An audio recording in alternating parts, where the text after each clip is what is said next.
Ladies and gentlemen, Alex Pereira is not human. For the third time in 2024 and the fourth time in the last 12 months, Alex Pereira will be headlining a pay-per-view card with a belt on the line. UFC 307 in Salt Lake City. Elevation. That's going to be one thing we have to talk about here. We're going to go through the entire card from the early prelims all the way to the main event between Pereira and Rountree. We're going to talk about the card. I'll give you my early leans, my early picks. I'll give you my thoughts. Everybody wants to know early in the week, what are you thinking about this fight? This is the video that you want to watch. Now, later in the week, I will give you my official picks, and I will give you the best bet show. We're just coming off UFC Paris, which was absolutely terrible for me. I lost 8 units, which was absolutely terrible. So hopefully we can turn that around here. I don't think my picks were not very good, but I did pick Money Moicano, and Money Moicano got it done. Shout out to Money Moik. But let's get into it, boys. We got, I think, 12 fights to talk about. UFC 307. I didn't even touch about the co-main event, but who really cares? All right, we got first fight of the night. We got some oldies here. We got Tim Means and Court McGee. Now, this one is disgusting because both guys are probably shouldn't even be fighting at this point. I really don't know why this is on a pay-per-view card. You could have just stuck this on the Apex, and it is what it is. But either way, it's on the prelims, so we're not having to pay for it. But Tim Means, coming off the KO loss to Uros Medic, I don't really think this is a great matchup for him. Obviously, it's better than Uros Medic, but like Court McGee looked okay in his last fight. No, he was coming off the 2 knockout losses, and then I watched back the Alex Morono fight, which is the last fight, which he lost by decision. He looked like he was a little bit scared in the first round about getting knocked out, and then he kind of found his way into the fight, and honestly, I thought he had a really solid case to win that fight. Now, he lost it by decision. I thought he could have won the rounds 2 and 3, but this is one where I think it's winnable for Court, and Court's coming in here against a Tim Means who's actually older than him, which is a good for Court because he's 39, and I don't think there's many fighters on the roster that are going to be older than him. Number 2, I mean, we got Tim Means. He's got the solid boxing. He's got decent wrestling, but he does struggle with getting submitted. His cardio, I don't think, is that great. We'll see how it is at Elevation. Court McGee, on the other hand, is just a guy that's going to work. He's just going to work the entire fight, and I don't really see either guy getting finished just because Tim Means isn't exactly the biggest power puncher, and Court McGee is a decision machine, bro. Like, we make fun of Bilal for remember the decision, but Court McGee got hella decisions on his record. Now, obviously, he could lose by decision, but I think it'll be a close fight. And I don't really think this line at minus 230 on Tim Means is valid. You know, I kind of looked at this one like it could be a pick'em or even Court McGee as a slight favorite, just because he's going to work. And I think he can get takedowns on Tim Means. His striking, I think he has a little bit more pop in his shot. I couldn't even say that. Couldn't even say that with a straight face because I just called him the decision machine. So I'm kind of leaning Court McGee here just because I think he's going to outwork him. And he can get the takedowns. And Tim Means, at times, when he's on the ground, he just gives up his neck. Like, he's been submitted, I think, 4 or 5 times in his career. Court McGee's only been finished 3 times ever, and 2 of them were out of his last 3 fights. But those are to Matt Brown, who's like, I think he's tied or second most knockouts in the division. And then you got Jeremiah Wells, who hits like an absolute freight train. I just don't see Tim Means doing that here. So give me Court McGee in this one for an early pick. And let's move on past that one. We got OSP Ryan Spann. We talked about this fight a few weeks ago. They rebooked it for this card. I don't know why, because it's at Elevation, and neither guy really has great cardio, especially Ryan Spann. But Ryan Spann, I think he should win this fight, but like, I would not trust him at all. I would not trust him at all because he gives up at times. He doesn't have good cardio, and his durability is a question at times. Like, he gets rocked in some fights, and OSP isn't. He looked okay in his last fight. Like, there's some upside at least coming into this fight for OSP. Like, he looked okay against Kennedy and Jetsuku. He obviously won, and he was a big underdog, and it kind of looks like he was coming back into his own. I mean, he's 41. Maybe this is the career resurgence. I don't really think so. I'm going to take Ryan Spann for an early pick. I think he's the rightful favorite. I think he should win, but I would not trust him at all. At all. I think his best path is to just go for broke right away. Like, you look at the Felipe Lins fight, he cracked OSP right away, and OSP just kind of shelled up, got TKO'd within like a minute.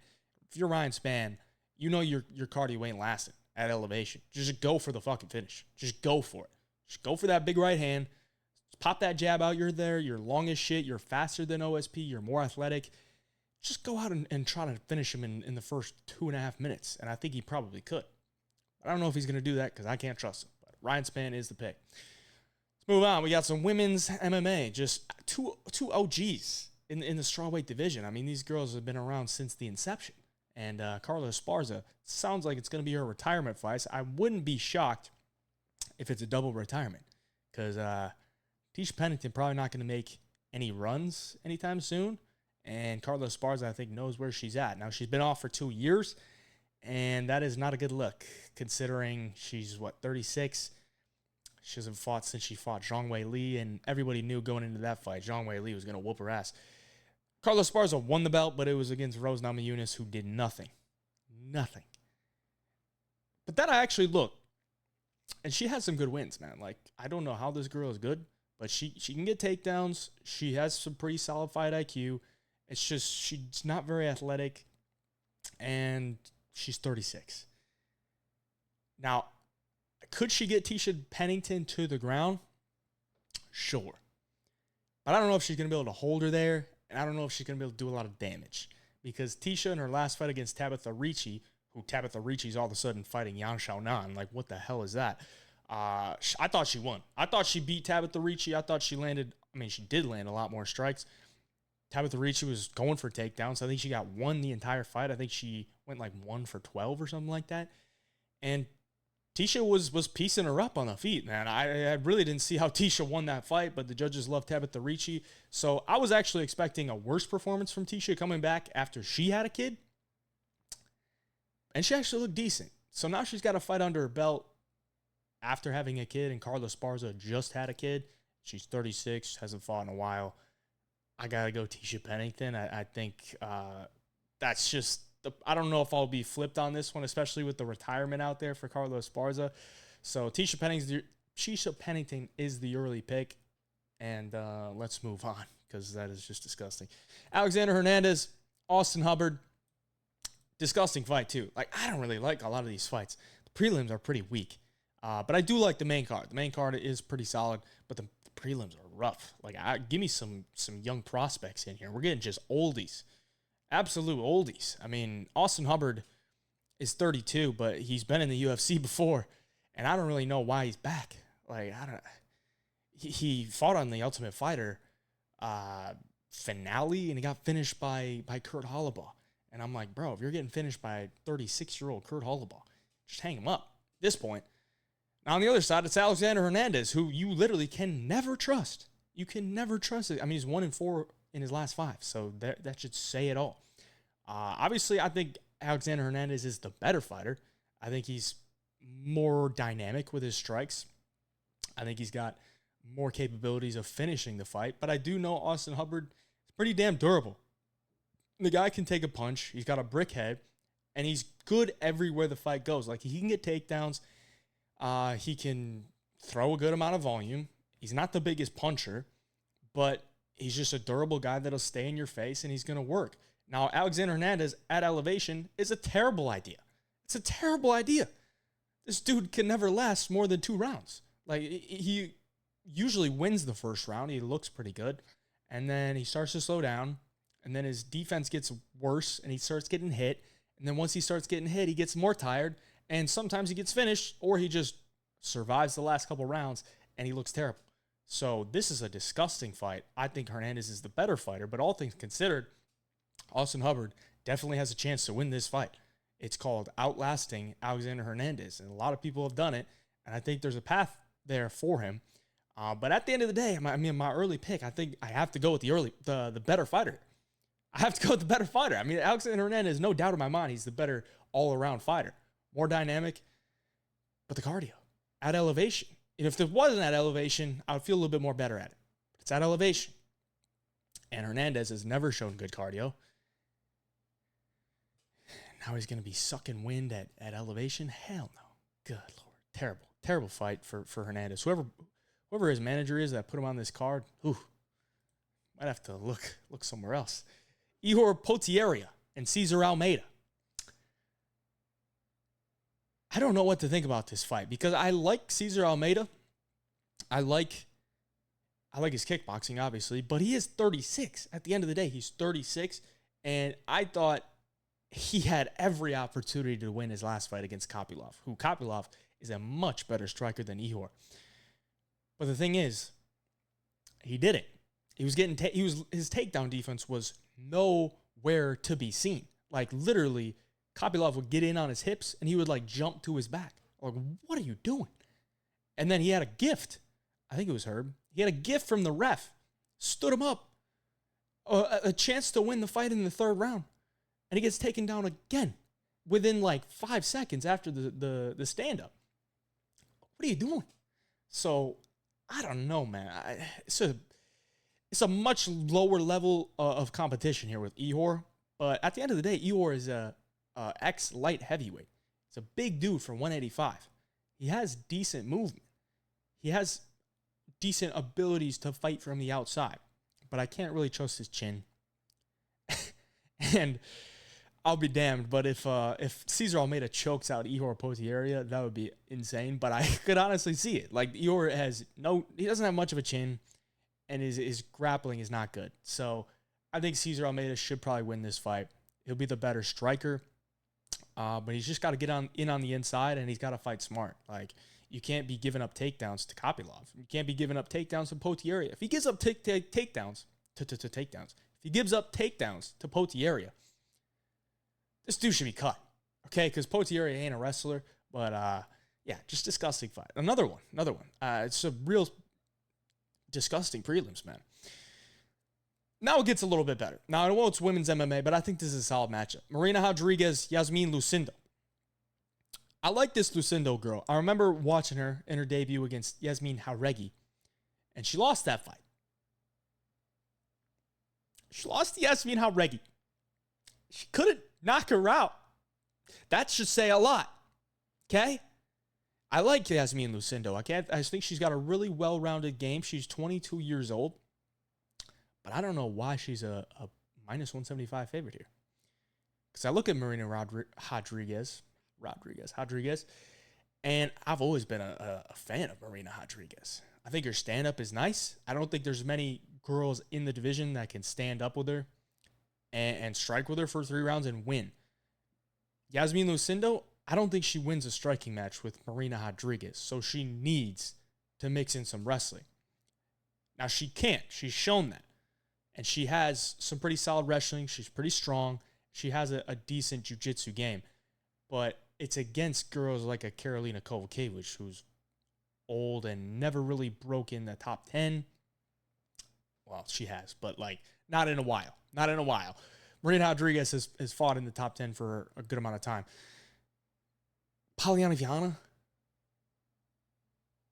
Brogan Walker, like she's still unproven in the UFC. I think this is a step up because, you know, Carolina's a good gatekeeper to like the rankings. But once you get in those rankings and you face a girl like Marina Rodriguez, I think there's a difference there because Marina Rodriguez is getting taken down by Verna Jandiroba, who's an amazing grappler. I just don't really see how Yasmin should be this big of a favorite. I'm going to take Marina Rodriguez. She is my pick, my early pick, just because I think if it's a stand-up battle, she can win 2 rounds. Like, she's going to be better. She's going to be a little bit more crisp. I know she's old, but I like her, man. I really do. So give me Marina Rodriguez. Stephen Thompson and Joaquin Buckley. Now, I think Joaquin Buckley, he's a force to be reckoned with, man. Like, he's just a weird fighter. He's a very weird fighter. If you watched his last fight against Nursultan, now we kind of seen, you know, Nursultan might be a fraud, but I did like his approach. Like, I liked his approach a lot. He uses a lot of outside footwork. He's very athletic, very explosive, and he just kind of sticks to the outside. And then when he wants to go, he goes. And that's going to be tough, especially against a 41-year-old Wonder Boy Thompson. Because Wonder Boy, he's been losing to wrestlers. And I think Joaquin Buckley has that in his back pocket. and I think he'll probably use it. If he's smart, if he has any type of brain, Numanza, if you're watching this, if you have any type of brain, just wrestle him. And you can make it look easy because Buckley has a explosive double leg takedown. And when he's on top of you, he has shown at 170, he's very heavy. And I think he probably does that here to Wonderboy. And honestly, I don't see a way that Wonderboy wins outside of like some type of counter knockout, like a step back, left hand down the pipe and knocks him out, or like a head kick or something. I think Joaquin Buckley wins all the minutes here, just because I think he can stay to the outside, move in and out, land the shots, mix in the takedowns. I think he wins all the minutes, but it's just going to come down to if he can not get caught by Wonderboy. And as a 41-year-old Wonderboy, I'm going to say he doesn't. So give me Joaquin Buckley. Roman Dolidze, Kevin Holland. Very, very weird matchup. I would have loved to see Kevin Holland, Chris Curtis, but Chris Curtis got injured. Roman Dolidze steps in. It's not super short notice, but either way. Dolidze just fought at 205 against Anthony Smith, and he looked great. He looked amazing. And I don't really know. I don't know what to think about this because I think Roman Dolidze is a terrible striker. I think he's awful. And he picked apart Anthony Smith. And I'm just like, is Anthony Smith just that bad? He's a power guy, big overhand rights. He's not really throwing many feelers out there outside of like some leg kicks. Not great cardio. I think he's slow. But he is very durable, and he has an insanely good ground game. But he just doesn't get takedowns. Now, does he look for takedowns against Kevin Holland? I would think he should. But he doesn't really go to takedowns. Like, he's getting these submission attempts on guys that take him down. If this guy just went for takedowns, I think he'd be a lot better. But, he's facing guys like an Imavov, who we saw is tough to take down, and he ate the shots from Imavov, nearly got KO'd in round 1, but was tough enough to battle back and survive. I think Kevin Holland's just going to be faster from the outside. We know Kevin Holland has a granite chin, too. I think I put him on, like, my list for best chins in the UFC. Dude's got a crazy chin. You've seen some shots that this dude takes. He'll get rocked. Like, he'll get stunned, like, a little bit, but, dude, you watch that MVP fight, dude, he was taking the craziest shots, and it didn't even look like it really affected him. Now, he got looked bad in that fight. But not Wonderboy. MVP is a lot different than Roman Dolidze on the feet. I think Kevin Holland's just gonna be faster, and if he can stuff takedowns, I think he wins. But we don't know what to think with Kevin Holland. He just literally does whatever he wants. I don't even think he cares to win. Kevin Holland's gonna be my pick, but I just can never really trust Kevin Holland, to be honest. So let's move on. We got Kayla Harrison, Ketlin Vieira. This one's going to be Kayla Harrison all day. All day. I don't really think there's anybody at 135 that can beat her. Honestly, I think she runs through the entire division. Now, we saw her lose in the PFL. Her only loss was to Larissa Pacheco. Larissa Pacheco is good. She's going to be fighting on PFL in a week or 2 weeks. Watch her fight against Chris Cyborg, and you'll see. Larissa Pacheco was good. And it was a close fight. It was a 5-round fight where Kayla was getting some takedowns, but Larissa had fought her twice before. So this is the third time that they fought. And she had beat Larissa twice before that, and Larissa just got her in that one. So coming into the UFC, I knew she was going to run through Holly Holm. She's just way too strong, way too physical, and a lot of these girls at 135 just aren't as physical as her. She's a beast. She will take you down. She'll be heavy on top, and she'll land a ton of ground and pound. And that's just something that girls are just not used to. Like, they're just not. Like, who at 135 is taking girls down and just beating them up? Maybe Amanda Nunes, but Amanda Nunes usually just wants to stand and bang it out. Now, she'll mix in the takedowns, and she whooped up on Juliana Pena. But that was a lot of beatdown on the feet. Kayla Harrison doesn't even need to do that. She could just take you down, hold you there, and smash your face in. And once you're done getting your face smashed in, you'll turn your back and she'll grab a rear naked choke. Now, Ketlin Vieira, not the best striker, but she's a pretty solid wrestler, pretty solid grappler. She might have the better overall BJJ, but I think Kayla's top pressure is just going to be way too much. She'll be way too physical for her. So Kayla Harrison's the pick. She's a big favorite and I think she gets it done probably by finish, honestly.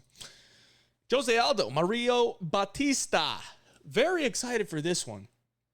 And I think this could be another Jonathan Martinez fight. Now, maybe not to the same level, but look at Mario Bautista. Who's his best win? Ricky Simón? Well, Ricky Simón is not on a good streak. He just lost to an unranked guy who had one UFC fight, and it wasn't even close. Who was his best win before that? Damon Blackshear. Damon Blackshear just got knocked out in 12 seconds. I think it was 12. By Montel Jackson. So his wins aren't really aging the best. Yeah, not good. And then on the other side, I look at Jose Aldo, who's his only lost in the last, 5 years. Merab. His wins are Jonathan Martinez, Rob Font, Chito Vera. I could be okay with that. How does this fight play out? I think Mario Bautista, he's very good at range. He moves his feet, and he's kind of in and out. But I watch his boxing, and especially in that Ricky Simón fight. When he's in the pocket, Ricky Simón was landing on him. And Ricky Simón ain't the best boxer out there, and I think Jose Aldo's a lot better. I think Jose Aldo probably walks this guy down, counter strikes throughout the fight. Bautista is going to move around. I think it's going to be a very slow pace from the start. And Bautista is just kind of trying to find his reads. And then once he gets a little bit frustrated, starts to try to push the action. Aldo's going to be there countering him up, smashing low kicks, defending takedowns. And I think he wins. So give me Jose Aldo for an early pick. But just overall experience. And I think Bautista just has not fought these guys. He really hasn't. Ricky Simón's your best win. I don't think that should make you a favorite over Jose Aldo, especially not a minus 175 favorite.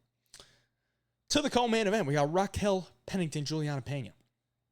I don't know what to think about Juliana Pena because she hasn't fought in 2 years. Over 2 years. And her last fight, she got smoked. So, what we do know about her is she's very tough. She's going to push a pace. And she's really just going to try to break you throughout the fight. I don't know that you're going to break Raquel Pennington. Because I think Raquel Pennington is very durable. She's smart. She's physical. She trains at elevation. I don't see a lot of paths to victory for Juliana Pena. Now, she could use her grappling and win a couple rounds with her grappling on the feet. I don't know that she's going to be piecing her up. I mean, she's got a solid jab. She's got a solid 1-2. But she doesn't have a lot of head movement. And I don't really think she has a lot of footwork from the outside. She doesn't have good entries. She's kind of just she tries to impose your will, which is cool. It's cool. But against some girls, it just doesn't work. And I don't really think that's going to work against Raquel Pennington. She's the butch, man. She is the literal butch. Raquel Pennington is the champion of the butches. Okay? She's tough.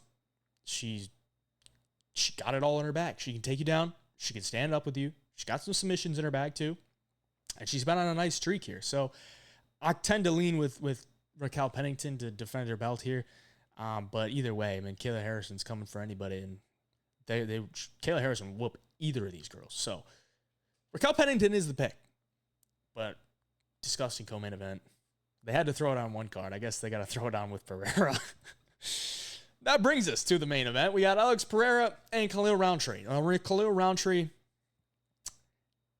I think, is getting a little bit undervalued here. Pereira, I think Pereira should be about minus 300. Now, that's a big favorite compared to what he's been, which is crazy. But I think he should be about minus 300. Minus 500 is a little bit wild just because it's light heavyweights. And I think Khalil in the pocket, he throws fast. He's actually very fast for light heavyweight. He's got power, and he's on a nice little streak. Now, I will say his streak is a little bit fraudulent just because you look at it, and it's Anthony Smith, Chris Daukaus, Modestas Bukauskas. Trying to remember off the top of my head, but I can't because they probably got cut. It's just not the greatest. Light heavyweight's not the deepest, and he hasn't fought like the Jans. He hasn't fought an Ankalaev, a Rakic, even a Yuri. These are all guys that are ahead of him. I don't know. I don't really think he's done much to deserve this, to be honest. And I think they just kind of throw it in there so they have Pereira on a pay-per-view card. And I think Pereira gets it done. I mean, he's the better kickboxer, but it is light heavyweight, and this is his 4th title fight in less than 12 months. So the activity could come back to bite him here, but I love that he's active. I think he wins this fight, and I think he puts on another show for the fans. So Alex Pereira is the pick. That's the early picks breakdown.